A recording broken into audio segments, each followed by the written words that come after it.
Senhor, povo de Deus, você está no Minuto EBD, um minuto de estudo com você. Aqui quem está falando é Rainha Santana, sejam bem-vindos a mais uma videoaula. E nesta feita iremos estudar a lição de número 2, o qual tem por título Desfrutando a Alegria na Esperança da Salvação. Olha que título abençoado da lição. Meditando nesse título, desfrutando a alegria na esperança da salvação. E aí eu fui para o significado de cada uma dessas coisas. Desfrutando, esperança e salvação. Essas foram as 3 palavras a qual eu pesquisei o significado de cada uma delas e extraí uma mensagem daí. Mas, primeiramente, quando falamos em desfrutando a alegria na esperança da salvação, qual dessas coisas deve vir em primeiro lugar? O que deve vir em primeiro lugar é a salvação. Você deve ter a salvação. Porque como que você vai ter esperança em algo que você ainda não conquistou? E esse algo que você ainda não conquistou, que estamos usando aqui, por exemplo, é a salvação.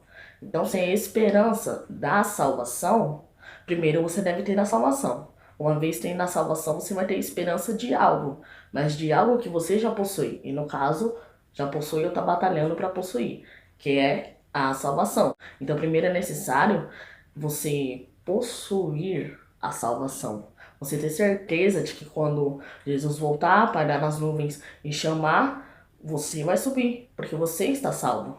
Você teve acesso uma vez à salvação e segura ela firme. Jesus voltou, você está salvo, você sobe. E por que eu usei esse termo segurar ela firme? Porque tem pessoas que acreditam que uma vez salvo, está sempre salvo. Só que nós sabemos que essa não é a realidade. Você tem acesso à salvação uma vez, ela é dada em suas mãos e a partir daí você segura e mantém ela com você. Do contrário, você perde ela. E aí se Jesus voltar e você estiver sem ela, você não sobe. Porque você não está salvo, você não zelou por aquilo que foi entregue nas suas mãos, que é a salvação. Eu costumo falar que a salvação ela é um presente. Ela é um presente que ela é dada para você uma única vez. Ela é tão preciosa que a partir daí você cuida. Se você não cuidar, vai ter alguém que vai querer arrancar esse presente precioso de você. Arrancar a salvação de você. Por isso que você tem que receber esse presente, agarrar esse presente e todos os dias continuar agarrado com ele até que Jesus volte. Ok? Primeiro você deve ter salvação.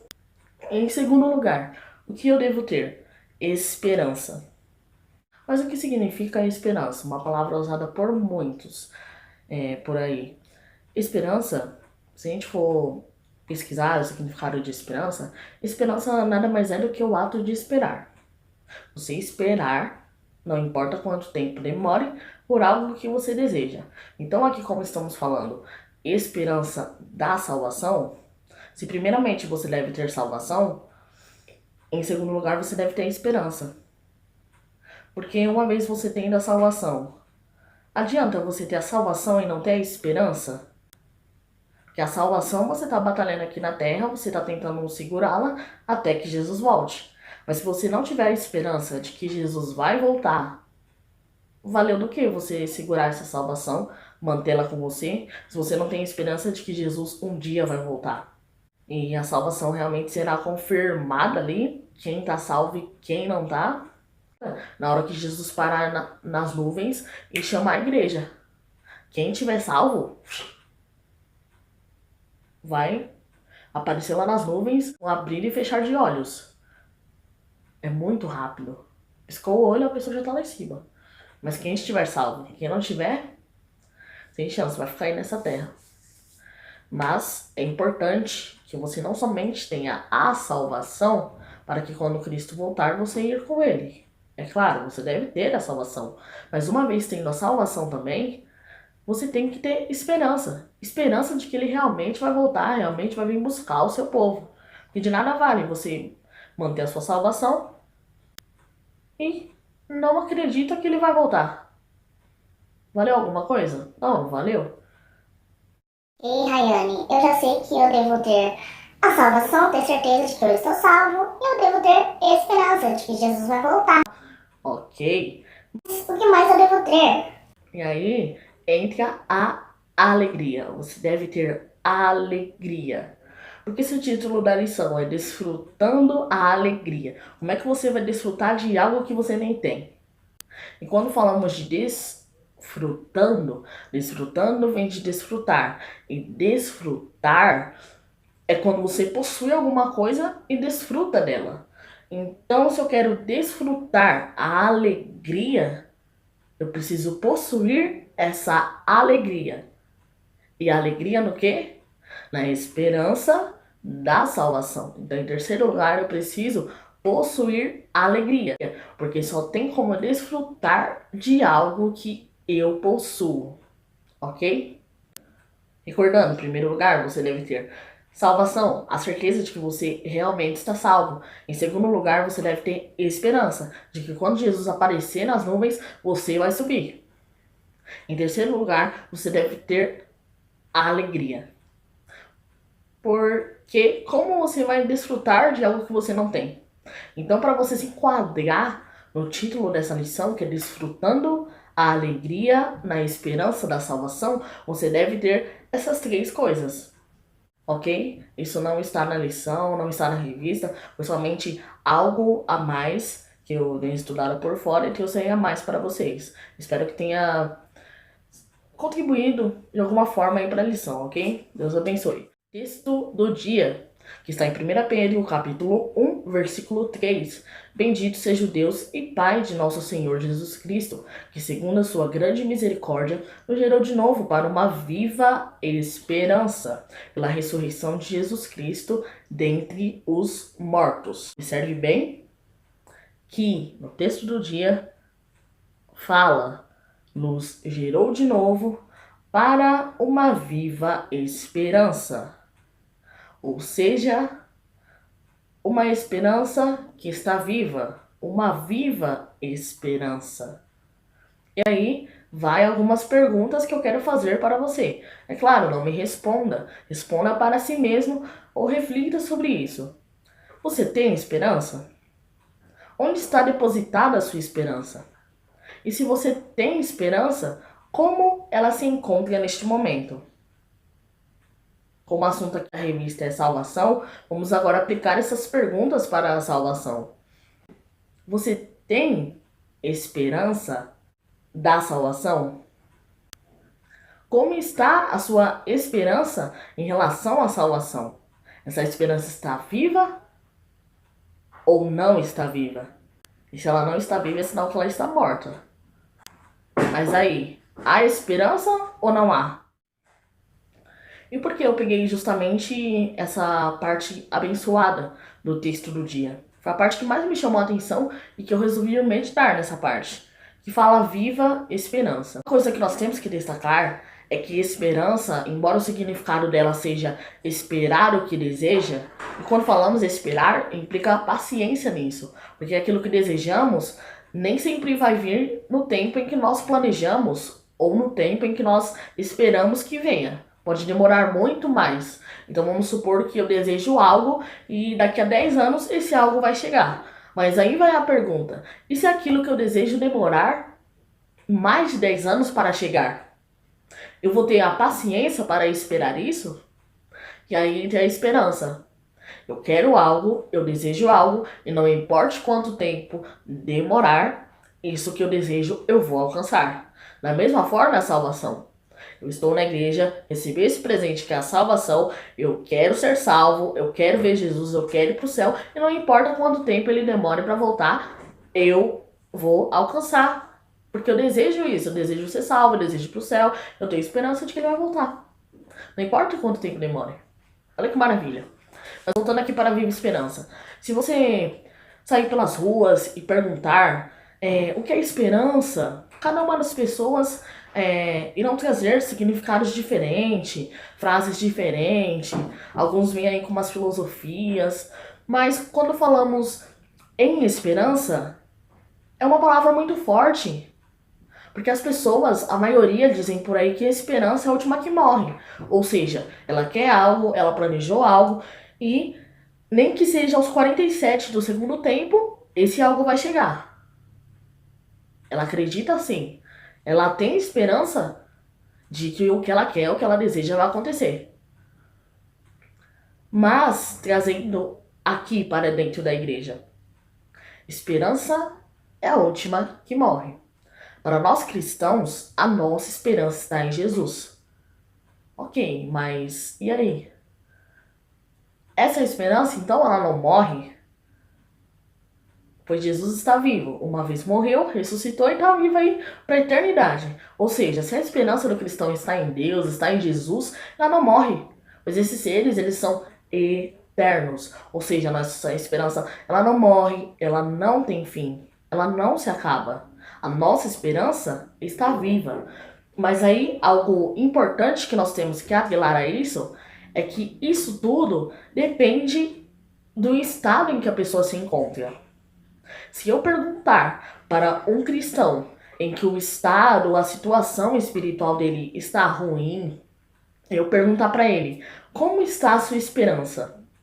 Se esse cristão ele me responder que ele se encontra sem esperança, uma vez que a esperança dos cristãos está em Cristo, está em Deus, é um indicador grave de que a situação espiritual dessa pessoa não está boa. Porque se ela é cristã, é crente, se a esperança dela deveria estar em Deus, está em Jesus, e eu pergunto para ela se ela tem esperança, ela me fala que não tem esperança, é um indicador grave. Que a situação espiritual dessa pessoa não está boa. Está acontecendo alguma coisa ali que aquela pessoa se encontra sem esperança. Então é algo grave, nós devemos observar isso. É claro, não para apontar pedras, nem para julgar, isso não é nosso papel, mas sim interceder pelos nossos irmãos. Ok? Mas quando falamos de viva esperança, o certo é todos os cristãos ter viva esperança. Mas há aqueles que por algum motivo não têm mais esperança, ou a esperança já não está viva, está desfalecendo aos poucos, ou alguns que a esperança inclusive já está morta. Mas isso, se nós formos meditar a fundo, está atrelado com a situação espiritual da pessoa. Aquela pessoa está passando por algum momento ou alguma situação em que afetou a esperança dela. E se a esperança dela está em Cristo, é sinal de que a coisa realmente está feia ali. Ok?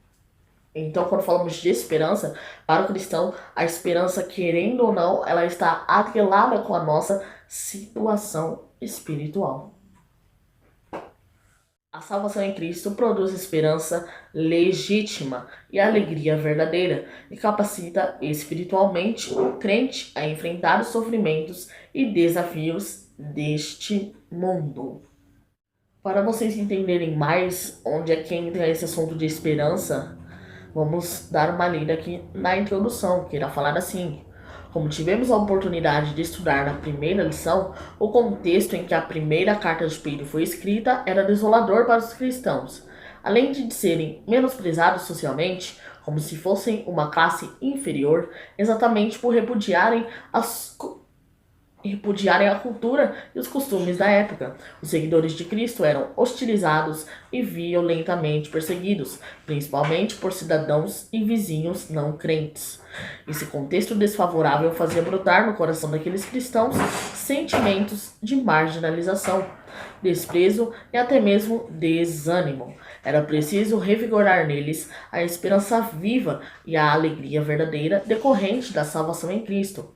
E Pedro faz isso logo no início de sua carta, tema do estudo de hoje. Então, no estudo de hoje, nós iremos ver que Pedro, mediante a situação social daquela igreja, como eles eram perseguidos, hostilizados, eles acabavam ali atingindo um estágio de desânimo. Eles se encontravam desanimados. E aí Pedro, que é o pastor da igreja, o que ele faz? Vamos incentivar estes irmãos. Como? Vamos lembrar eles que eles ganharam um presente chamado salvação. E uma vez tendo essa salvação, você tem a alegria. Você tem a esperança viva. Por quê? Você está salvo. Você um dia irá ver a Jesus. Então, pelo fato de ser salvo, você tem alegria, tem motivos de sobra para comemorar, pois afinal você foi salvo, foi alcançado por essa salvação. E se você mantê-la até o último dia, será bênção pura. Não importa os sofrimentos que irão ter nessa terra. Importa que você, uma vez ganhando a salvação e mantendo ela até o final, você irá desfrutar de coisas maravilhosas lá em cima. Coisas as quais não se compara ao que pensamos, ao que está escrito na Bíblia, mas que são coisas muito superiores e melhor que estão preparadas para nós. Mas para isso, é preciso enfrentar as aflições, as perseguições desta vida terrena. Então Pedro vem escrevendo essa carta para lembrar a eles. Não se esqueçam, vocês uma vez foram alcançados pela salvação. Então se alegrem, pois você tem a salvação. Se alegrem também, pois você tem a viva esperança. Foi isso que Pedro falou para aquela igreja através da carta. Tópico de número 1, gerados para uma viva esperança. Subtópico de número 1, vida nova, esperança viva. Pedro já inicia a carta bem dizendo a Deus por nos conceder essa oportunidade. Maravilha. E o que mais irá falar aqui nesse subtópico? Que nós fomos regenerados. E quando falamos de ser regenerados, para ser regenerado, é preciso passar pelo processo da regeneração. Você vai encontrar maior detalhes sobre a regeneração em João capítulo 3, a conversa de Nicodemos com Jesus. Mas, falando de forma bem breve, o que é esse processo da regeneração? A regeneração ela é uma lavagem e também uma espécie de limpeza. E essa regeneração ela não ocorre por méritos humanos, mas sim ela acontece por misericórdia divina. Se não fosse a misericórdia divina, nós não seríamos regenerados. E se nós não tivesse sido regenerado, nós não seríamos gerados novamente. E como o próprio subtópico vai falar, vida nova, esperança viva, uma vez você sendo regenerado, uma vez você sendo gerado novamente, você vai ter uma vida nova e aí a sua esperança será viva. Do contrário, nada é feito. No final desse subtópico irá falar também, a partir do momento que você que está me assistindo começa a reconhecer que não foi por méritos humanos, que não foi por mérito seu que você foi regenerado, mas sim que você foi regenerado por misericórdia divina. Se não fosse a misericórdia divina, não seríamos regenerados. Que ao reconhecer esta graça, cabe a nós encontrar algo chamado identidade. Ou seja, ter uma vida nova, você já tem uma esperança viva, mas aí você reconhece que não foi por seu mérito, foi por misericórdia divina. E aí, o próximo passo é encontrar algo chamado identidade. Identidade, se nós formos vir aí na sociedade, é aquele documento chamado RG, que é Registro Geral, onde lá tem o seu nome, a data que foi emitida aquele documento, o nome do pai, o nome da mãe, a data que você nasceu e sua digital. Maravilha, nesse documento. Mas trazendo para o âmbito espiritual, quando falamos de identidade. Eu digo para você, sabe o que é identidade? Identidade é aquilo que você diz que é. Quando você vai no cartório registrar ou emitir esse RG, a qual eu falei, que é usado na sociedade, e é considerado como um documento de identidade. Tem até sua foto lá. Maravilha. Você chega lá no cartório e fala assim, eu me chamo Rayane. E eles escrevem na sua identidade que você se chama Rayane. Você falou que é Rayane, eles vão escrever Rayane na identidade. Maravilha. Da mesma forma, aplicando aqui para a nossa lição, você fala que é filho de Deus. Ok, vai estar escrito na sua identidade que você é filho de Deus. Mas tem um detalhe muito simples aí que nós estamos esquecendo. Lembra que eu falei que identidade é o que você fala que é? E a revista fala encontrar a sua identidade e encarar os dilemas da vida. Agora nós vamos para a segunda parte que cumprimenta a primeira. e encarar os dilemas da vida. Você, uma vez como cristão, já descobriu a sua identidade? Ou você acha que descobriu ela? Mas aí você precisa encarar os dilemas da vida. E para encarar alguma coisa nessa vida, você precisa do quê? Você precisa de algo chamado atitude. E aí eu venho lhe informar que a atitude, ela comprova a sua identidade. Isso mesmo que você ouviu. A atitude, ela comprova a sua identidade. Você não falou que é Rayane? Maravilha. Aí alguém, um exemplo, ligam na sua casa, você atende o telefone e na hora você... Não, mas eu não sou Rayane não. E nem conheço nenhuma Rayane. Não tem ninguém aqui com esse nome. Através dessa atitude, o que você acabou de fazer. Ou você negou a sua identidade, ou você realmente não era Rayane. Aplicando para a parte espiritual, para o âmbito cristão, na sua identidade, que é aquilo que você diz que é, você pode sair falando por aí que vai para a igreja, que é filho de Deus. A sua identidade vai estar registrado isso, porque na sua identidade só vai escrito o que você falou que é. Mas o que vai comprovar se a sua identidade é verdadeira é a sua atitude. A sua atitude, ela comprova a sua identidade. Então, se está escrito na sua identidade que você é filho de Deus, maravilha, se prepara. Vai vir os dilemas dessa vida, vai vir as provas, as tentações, acusações e uma série de coisas. E aí, qual vai ser a sua atitude perante esses dilemas da vida que não vir, essas situações? Lembre-se que as suas atitudes, ela comprova a sua identidade. Então, se você falou que é filho de Deus, que vai para a igreja e etc., mostre com suas atitudes de que realmente é isso. Você não falou que é cristão? Então mostre com suas atitudes que você é cristão. Não está escrito na sua identidade que você é diferente? Mostre com as suas atitudes que você é diferente. Não está escrito na sua identidade que você é filho de Deus? Então mostre com as suas atitudes que você é filho de Deus e não o contrário. Pois a atitude, ela comprova a sua identidade. Por que eu falei que a atitude, ela comprova a sua identidade? Porque enquanto a identidade fala quem você diz que é, a atitude, ela mostra quem você realmente é. O que mais irá falar aqui no subtópico de número 1? Mais pra frente, irá falar assim: a esperança cristã não é um conceito teórico, um mero otimismo humano. É a confiança plena na providência divina. Ela implica tanto em esperar confiantemente o futuro preparado pelo Senhor, quanto vivenciá-la hoje como um estilo de vida. Portanto, a esperança dos crentes não é algo que diz a respeito somente à vida eterna, mas como desfrutamos dela no presente. Traduzindo tudo isso que foi falado, a esperança, ela visa as coisas do futuro. Para nós que somos cristãos, o céu, a eternidade, visa. Mas a esperança é mais focada no que está acontecendo aqui do que no que vai acontecer lá.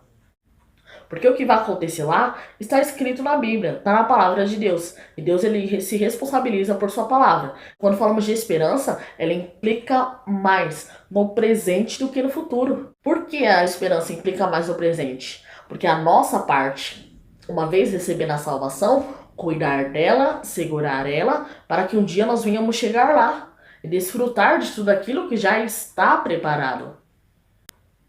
No presente, depende da gente. Se a gente quer alcançar esse futuro, quer ir pro céu, ver Jesus, ver Deus, maravilha.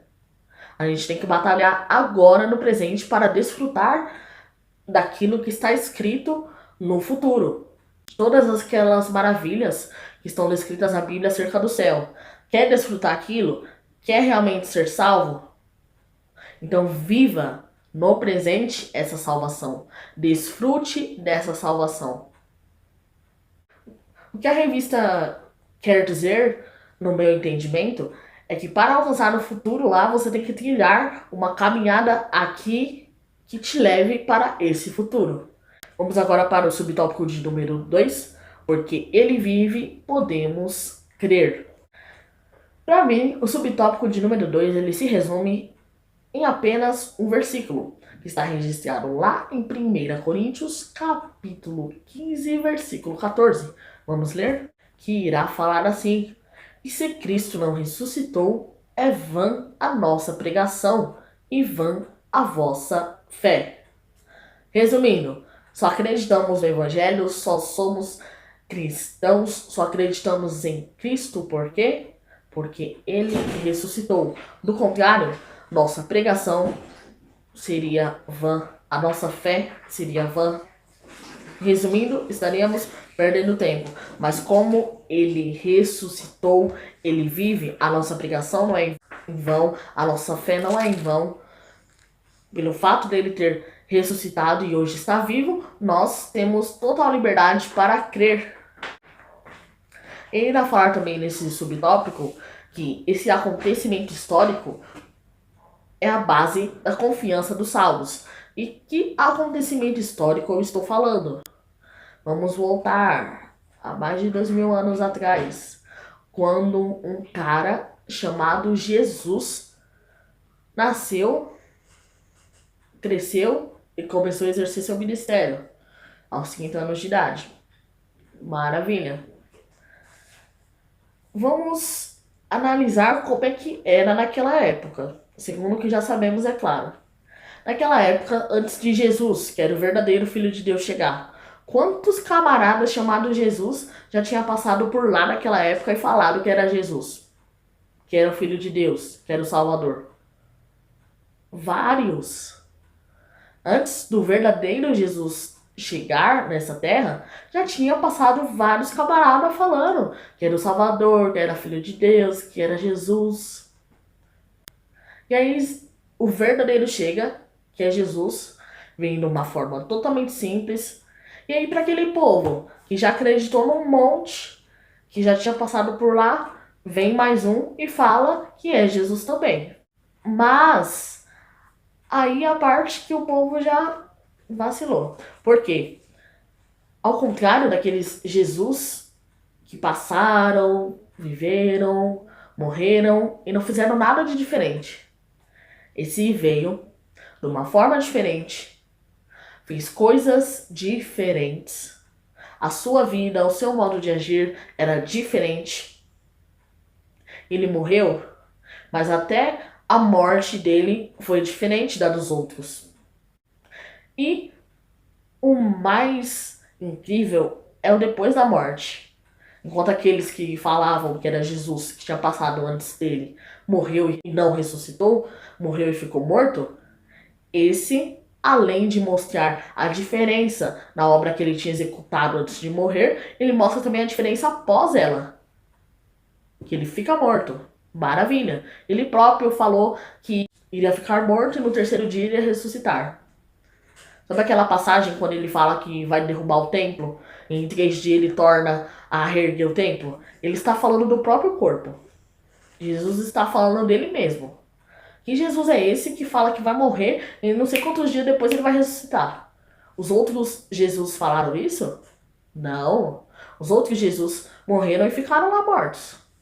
Agora o verdadeiro, ele morreu e naquela quantidade de dias depois que ele falou que ia ressuscitar, ele ressuscitou e não morre mais. Está vivo até hoje. Me digam, e aí? Quem é realmente o Jesus? O único, o Filho de Deus. E não somente isso, mas é também o caminho, a verdade, a vida, a porta, o pão, inúmeras coisas. Então é desse acontecimento histórico que eu estou falando, quando Jesus morre na cruz e ao terceiro dia ele ressuscita. Esse acontecimento histórico separou a história em duas partes. Por isso que tem AC, que é antes de Cristo, e DC, que é depois de Cristo. A história foi dividida em duas partes por este homem que realmente era o Filho de Deus. E não somente era o Filho de Deus, mas que também ressuscitou e está vivo até hoje. Olha que maravilha. Então, esse acontecimento histórico, morte e ressurreição, e está vivo até hoje, é a nossa base de confiança. É por isso que nós cremos no que cremos, cremos em quem nós cremos. Porque motivos de sobra ele nos dá para nós acreditarmos nele. Inclusive o diferencial de Jesus para os outros pregados por aí é que os outros morreram e tá morto. Jesus morreu e ressuscitou.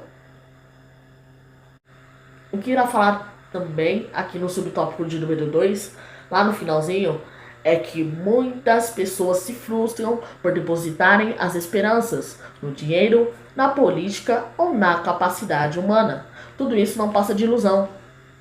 Pessoas que colocam as suas esperanças em coisas erradas e lá na frente elas são frustradas. A esperança, quando as pessoas colocam a esperança em algo, a esperança é uma espécie de investimento. Você não vai colocar o seu dinheiro num investimento que você sabe que não vai render, que não vai dar em nada ou que pode falir do dia para noite. Não, você quer colocar o seu dinheiro, aplicar num lugar que dê certo, que vá para frente, que esse dinheiro prospere, para que você seja beneficiado nisso.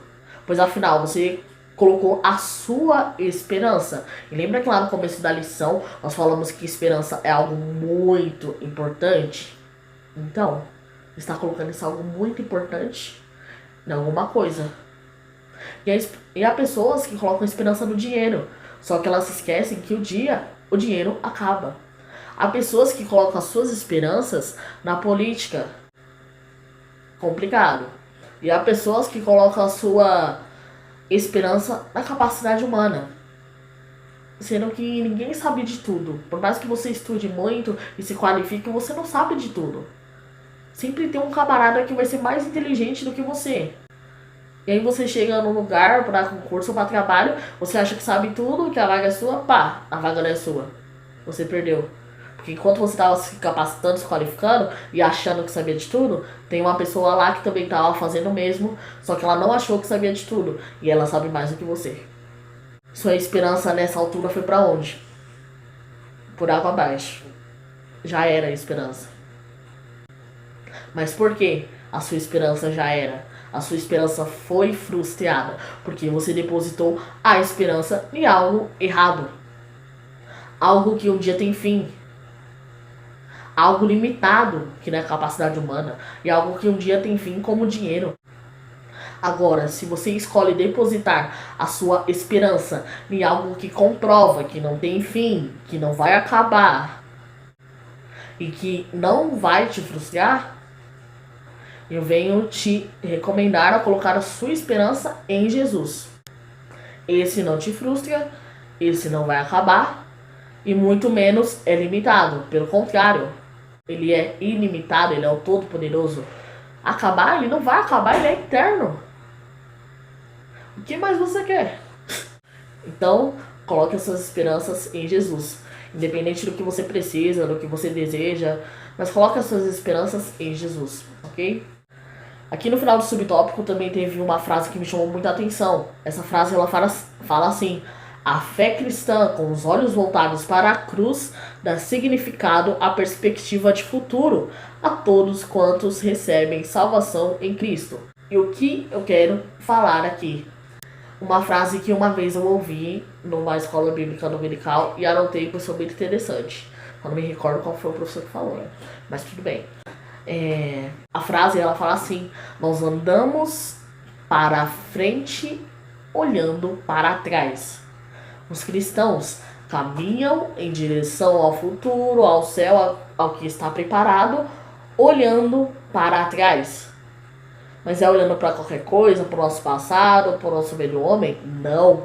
É olhando para a cruz.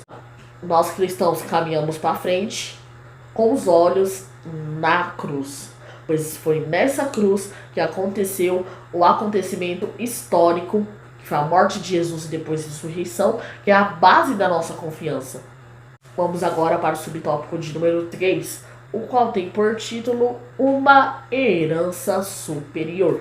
Maravilha, falamos em que o cristão ele anda para frente, olhando para trás, olhando para a cruz. Maravilha, mas ele anda para frente. E o que tem lá na frente? Sabe o que tem lá na frente? Se você pegar sua salvação e ficar agarrado com ela até o final, Sabe o que vai ter lá na frente te esperando? Uma herança superior. Pedro irá mostrar isso. O apóstolo da esperança, quando vocês ouvirem falar, o apóstolo da esperança, não sei o que, não sei o que, é Pedro. Pedro é o apóstolo da esperança, porque ele pregou justamente sobre essa, ok? Ele fala que a nossa herança se compara com as coisas que há nessa terra. Ela é superior, sublime. E é somente superior e sublime? Não, tem uma par de coisa ainda que essa herança é.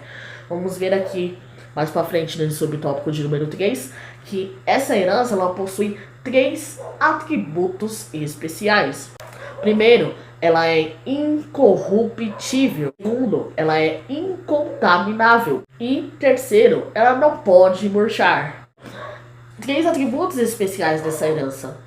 Então nós vemos que não é apenas uma herança superior, sublime, é a herança. E agora eu vos faço a pergunta: onde está essa herança? Abra as nossas Bíblias em Mateus, capítulo 6, versículo 20. Irá falar assim: mas ajuntai para vós outros tesouros no céu. Onde está a nossa herança? Ajuntai tesouros no céu. A nossa herança está lá no céu.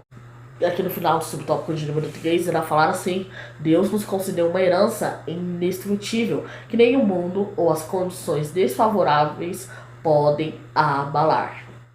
Vamos agora para o tópico de número 2, o qual tem por título A Alegria da Salvação. Subtópico de número 1, a alegria no sofrimento. Irá falar que a salvação ela produz herança. Herança essa não só futura, mas também presente. Ou seja, nós desfrutamos da herança aqui e muitas das vezes não percebemos. Vamos ver como nós desfrutamos dessa herança aqui.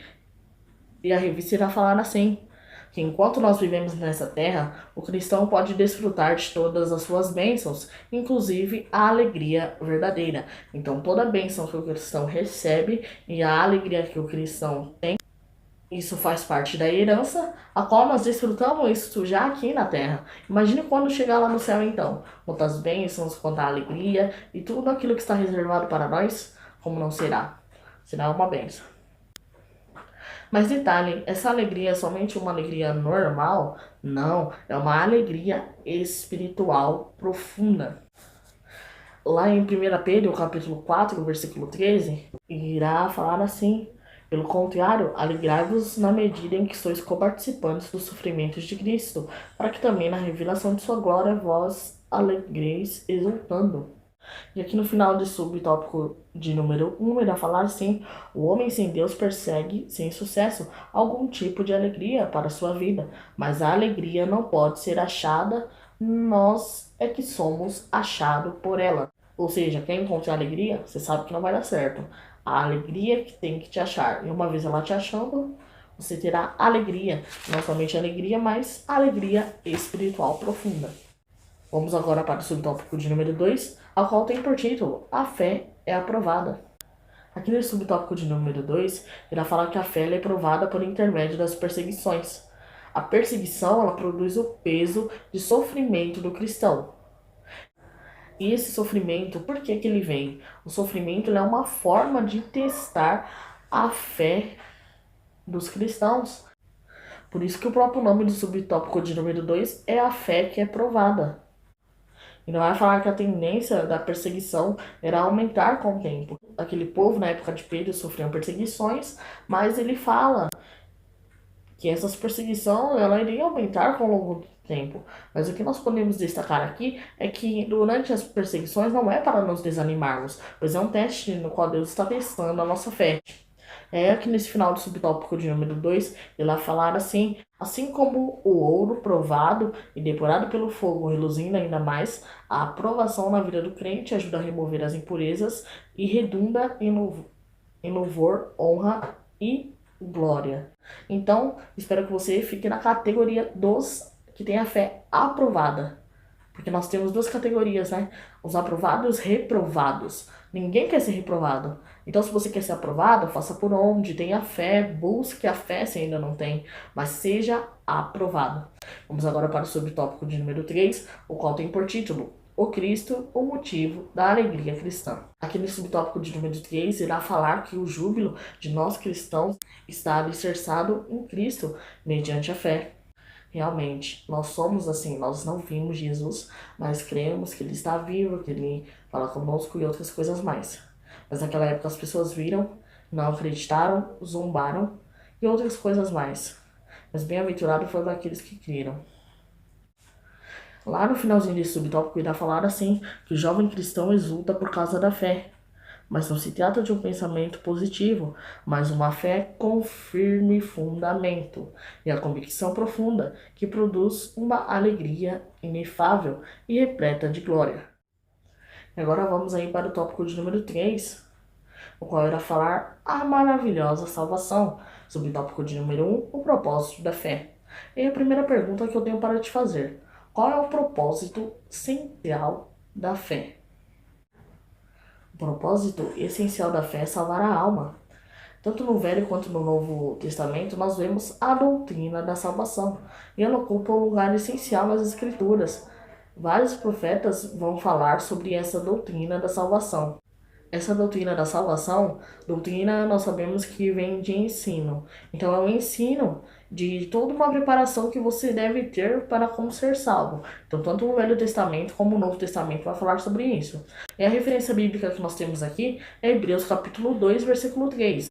Se negligenciarmos tão grande salvação. E aí? Se você negligencia a sua salvação, ou seja, recebe ela uma vez e não cuida, perdeu, negligenciou ela, como nós iremos escapar? E você sabe muito bem do que eu estou falando, escapar. Enquanto alguns querem ir para o céu, ver Deus, outras pessoas querem e já sabem que vão para o destino. Mas o que muda é o que você está fazendo hoje para definir o seu destino. Nós cristãos queremos ir para o céu, mas há pessoas que na conta mal, elas querem ir para o inferno. E a pessoa que negligencia a salvação? Se ela não vai para o céu, ela vai para onde? Isso mesmo aí que você pensou, ela vai para esse lugar. O que é receber essa salvação? Guardar essa salvação? Isso significa valorizar a morte dolorosa e vicária de Cristo no Gólgota, assim como exercê-la com temor e tremor, com uma conduta digna de alguém que foi justificado e absolvido da condenação eterna. Ou seja, quer mostrar através da sua vida a doutrina da salvação? Ok, lembre-se do sacrifício de Cristo na cruz e com temor e tremor tenha uma conduta de alguém que foi mudado, que foi transformado, que embora não merecesse, mas foi justificado, absolvido da condenação. Vamos agora para o subtópico de número 2, o qual tem por título: a salvação é pela graça. Abra as vossas Bíblias, por gentileza, em Efésios capítulo 5, versículo 8. Efésios 5 e 8 irá falar assim: pois agora erais trevas, porém agora sois luz no Senhor, andai como filhos da luz. Uma vez então alcançado por essa graça, recebendo a salvação, você deve andar como filho da luz. E detalhe, não somente na sua identidade deve estar escrito filho da luz, como as suas atitudes devem comprovar a identidade. As suas atitudes devem comprovar que você é filho da luz, ok? Abre também as vossas Bíblias em Efésios capítulo 2, versículo 8. Efésios capítulo 2, versículo 8 irá falar assim: porque pela graça sois salvos mediante a fé, e isso não vem de vós, é dom de Deus. E aí fica a pergunta para esse subtópico: a salvação é pela graça. Ok, sabemos que a salvação é pela graça, mas é possível ser salvo sem a graça? Lembrando que a graça ela é um dom de Deus que é oferecida livremente a todos. E aí você tem o livre-arbítrio para escolher se você quer usufruir disso que Deus te oferece, que é o dom da graça, está aí para qualquer um. Quem aceitar vai usufruir dessa graça. Agora, quem não aceitar vai continuar a sua vida do jeito que tá e daí para pior. Mas quem aceitar essa graça já vem no combo a salvação, que é esse presente a qual eu lhe falei. Retomando a pergunta, a salvação, é possível ter a salvação sem a graça, que é esse dom dado por Deus? Não é possível. Sem a graça não há salvação. Mas aí fica o detalhe, a graça, ela é de graça e está disponível para todos, mas nem todos aceitam esse dom de Deus, esse favor imerecido. Se você acolhe, aceita esta graça, você alcança a salvação. Do contrário, sem graça não é possível ter salvação, ok? E o que mais nós sabemos acerca da graça? A revista irá falar que a graça, ela é uma bênção abrangente e ela é a graça salvadora. Vai falar também que a graça, ela não se trata de uma força irresistível, mas a graça de Deus é uma oferta benevolente, cabendo ao pecador de maneira voluntária aceitá-la ou não, como eu havia lhe informado. Por isso que sem a graça não é possível ter salvação. É propagado a você que existe algo chamado graça, e ao aceitar essa graça, você consegue algumas coisas, como por exemplo o que vem no pacote da graça, como costumo falar, a salvação, e você tem também a vida eterna. Tem todo um plano traçado. Ao aderir a essa graça, você já está incluso nesse plano. Maravilha! A graça, ela é uma oferta benevolente. Está ali, ela é ofertada a você. Ó, isso aqui se chama graça. Dentro da graça, tem essas coisas aqui. Você aceita? Sim ou não? Ela está ali à sua disposição. Se você quiser, você pega. Do contrário, você rejeita essa oferta. Não quero saber dessa oferta. Mas aí fica ao seu critério. Se você me assiste e já aderiu à graça, Deus abençoe sua vida. Do contrário, não aderiu à graça ainda, Deus abençoe sua vida também da mesma forma. Vamos agora para o subtópico de número 3, o qual tem por título A Salvação Profetizada. Aqui no subtópico de número 3, é bem curtinho. Ele vai falar assim: seguindo o raciocínio, Pedro destaca que a vinda de Cristo era um cumprimento profético. Maravilhosa citação que a revista fez aqui de Pedro. Pedro ele vai destacar que Jesus vem e já havia sido profetizado que Jesus iria vir. Mas aí a pergunta: quando foi profetizado lá no Antigo Testamento que Jesus já iria vir? Foi apenas uma vez? Ou duas? Ou três? Não, foi muito mais que isso. Mas a profecia que eu irei pegar, que já faz referência para Jesus, está no primeiro livro da Bíblia, que é o livro de Gênesis. Gênesis, capítulo 3, versículo de número 15. Lá em Gênesis, por incrível que pareça, no Antigo Testamento, Gênesis já fala, já mostra, já traz uma referência apontando para Jesus lá na frente. Gênesis capítulo 3, versículo 15, irá falar assim: porém inimizade entre ti e a mulher, entre a tua descendência e o seu descendente. Este te ferirá a cabeça e tu lhe ferirás o calcanhar. Gênesis 3 e 15. Ok, parece um pouco complicado, mas vamos esmiuçar esse versículo para extrair aí a tal profecia que eu lhe informei. Fala aqui da mulher. Ok, Jesus irá vir da mulher, é lógico. E aí nós temos a referência de Lucas capítulo 1, do versículo 26 ao versículo 31. Maravilha, já fala aqui que Jesus iria vir uma mulher, e essa é a referência falando de como Jesus veio e as características dessa mulher. E a parte mais legal, na minha opinião, desse versículo está registrada lá em Apocalipse capítulo 20. Em Apocalipse capítulo 20, eu nem irei fazer a leitura, mas só para vocês saberem, aqui no Apocalipse capítulo 20 fala sobre a prisão de Satanás por 1000 anos, a primeira ressurreição, Satanás é solto e derrotado, o juízo de Deus, e fala sobre isso tudo aí que eu lhe informei. Mas vocês perceberam que viagem nós fizemos na Bíblia? Nós pegamos a profecia lá de Gênesis capítulo 3, versículo 15, a qual fala que vai vir um da mulher que vai pisar na cabeça da serpente. A serpente nada mais nada menos é que um inimigo. Então Jesus lá na frente é ele que vai pisar na cabeça de Satanás. Glória a Deus. Ele vai pisar na cabeça de Satanás. E não só vai pisar na cabeça dele, como vai prender ele, vai ficar preso, vai ser derrotado. E o inimigo já sabe de tudo isso. Por isso que ele quer levar várias pessoas para o mesmo destino que ele. Ele sabe que vai ser preso, sabe que o final dele vai ser o lago de fogo. Por isso que ele quer arrastar o máximo de pessoas para ir com ele pro inferno. E se você tá achando que o inferno é ruim, você não viu nada. Depois o próprio inferno vai ser jogado dentro do lago de fogo. E o inimigo já sabe de tudo isso. Por isso que ele tenta arrastar o máximo de pessoas para ir junto com ele.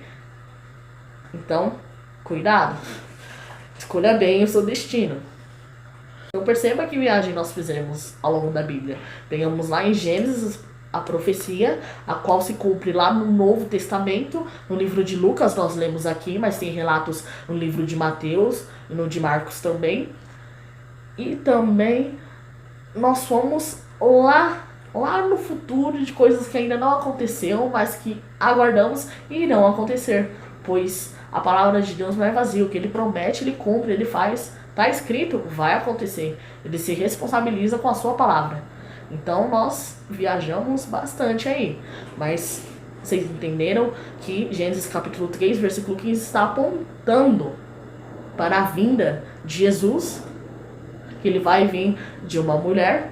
E já está apontando lá na frente também para a vitória do mesmo sobre a serpente, que é o inimigo. Profundo, né? Continuando aqui, o subtópico de número 3. As dores e a glória do Filho de Deus já haviam sido reveladas aos profetas por meio do Espírito Santo. Com efeito, da mesma maneira que o sofrimento se cumpriu, a glória também há de ser efetivada. Esta confiança está alicerçada no fato de que a palavra de Deus não volta vazia. Glória a Deus. Conclusão. Como aprendemos nesta lição, na primeira sessão da sua carta, Pedro leva aos seus leitores uma mensagem de ânimo e confiança em Deus. Mesmo enfrentando perseguições, estes crentes podiam se lembrar da graça de Deus e continuar a viver conforme a sua vontade. Desfrutem da alegria na esperança da salvação. É a mensagem de Pedro que ecoa na primeira sessão da sua epístola. Assim como os irmãos daquela época, somos inspirados pela palavra a encontrarmos a legítima alegria que advém da nova vida em Cristo. Em tempos de desânimo e desespero, os salvos têm razões para viver de maneira esperançosa e alegre. Que maravilha!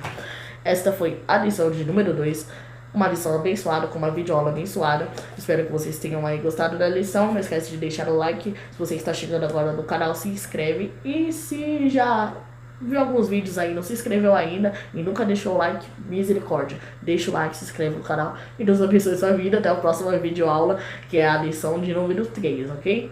Deus abençoe e até a próxima.